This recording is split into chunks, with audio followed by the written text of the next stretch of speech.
Ladies and gentlemen, estoy feliz de platicar con una persona tan relevante en estos momentos, una persona que está abriendo caminos, una persona ilustradora, escritora, autora de obras como Radio Silence, Nací para esto, Loveless y más recientemente ganadora al Emmy a Mejor Adaptación por su serie en Netflix. Ladies and gentlemen, para ustedes, Alice Oseman. Hello, Alice. How are Hi, you? I'm good, thank you. How are you? I'm fine.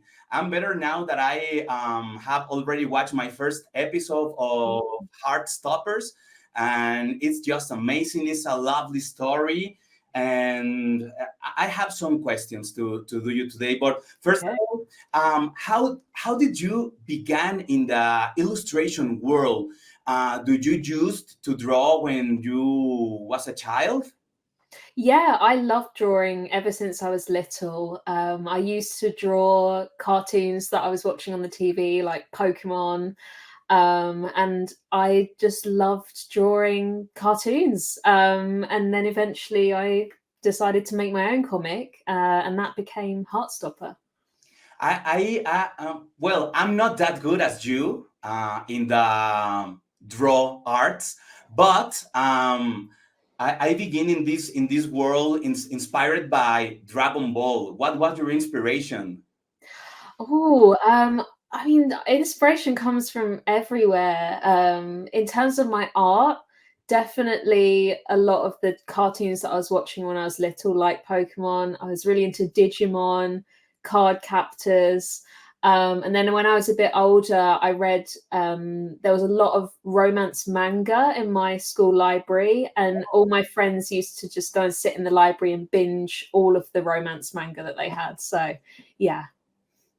That's amazing. And something I noticed yesterday that I watched Heartstoppers is that there is kind of a mix between the illustrated world and Mhm. the real world. Did you illustrate that part of the Netflix series? I actually didn't. For the Netflix series, we had an animator who did all of the doodles that appear on the screen. But I did do storyboards for them, which I sent to her. So I sort of came up with the concept for them, and then she would actually draw them for the show. So it was a collaborative process.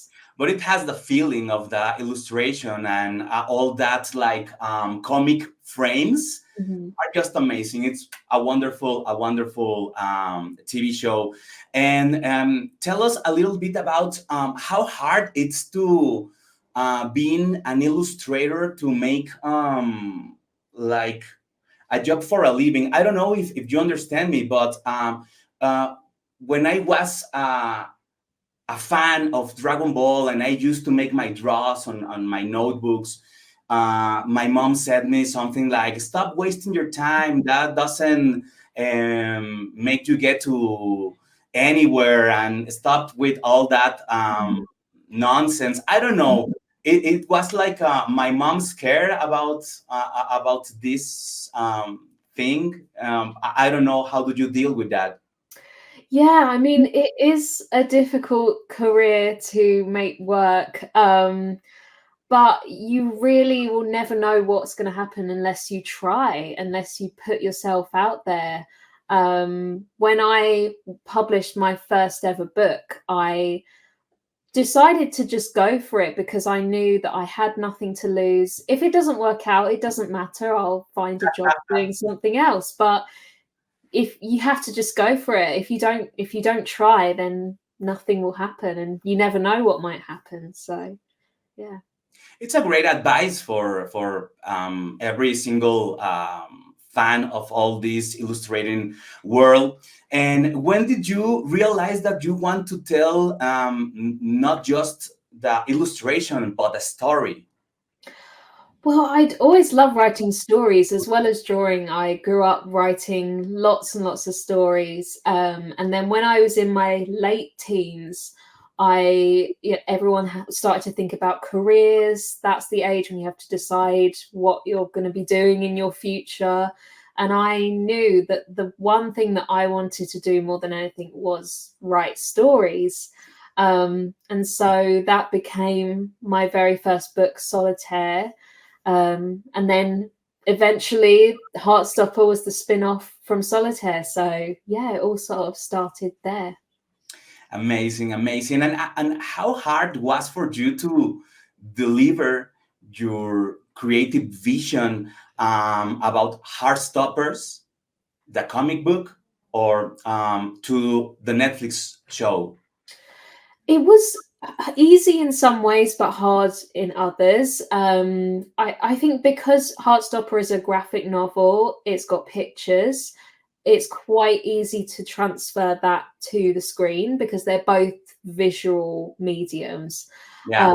But there were a lot of things that had to change for the TV show just because of the format of a TV show. You know, they're a very strict length each episode, and you had to fit the story into that format, and that was quite difficult at times. But it was really fun. So yeah, I really enjoyed it. It's amazing, and it's amazing also to think that in some parts of the world, it's this kind of topics. It's at this moment like a taboo, the relationship between two guys. Mm-hmm. And my question to you is, do you feel there was like a censor or like a limit from Netflix to deliver your vision? Surprisingly, no. One of the reasons that we really wanted to work with Netflix is because they have such a wide reach. You know, countries all around the world have access to Netflix. And we knew that Heartstopper wouldn't be censored if it was with Netflix. So, yeah, that was a big reason why we really hoped that Netflix would be interested in making the show. Yeah, I can imagine, and this is happening more like often around the world. Have you already seen this Thailand TV series that are like they have this concept like the ships between two guys, and they are getting very popular around the world. Mm-hmm. I Yeah, I've heard about them. I haven't watched any myself, but I know that they're really popular internationally, and that's really cool. Yeah. I recommend you if you have the time to watch this series called Still Together. Still It's very together. Okay. it's Yeah. very funny. And yeah, Thailand is creating very interesting concepts. Um, do you have in mind your next step? My next step, I mean, next for me is writing the next book of Heartstopper. So I'll be working on volume 6 of the Heartstopper graphic novel series. And also we're working on season 3 post-production of the TV show. I'm seeing the episodes and I'm giving my notes back about things that I like and things that I want them to change. So yeah, that's kind of what's next for me. So we can expect a third season. Congratulations! Mhm. That's success on Mhm. Netflix. So well, I don't know if we are missing something else you wanna share with us. Well, I just hope that everyone enjoys Volume 5 if they decide to pick it up. Volume 5 is available now in Spanish as well. And yeah, I hope that everyone's enjoying the series and enjoys season 3 of the show as well. Yeah.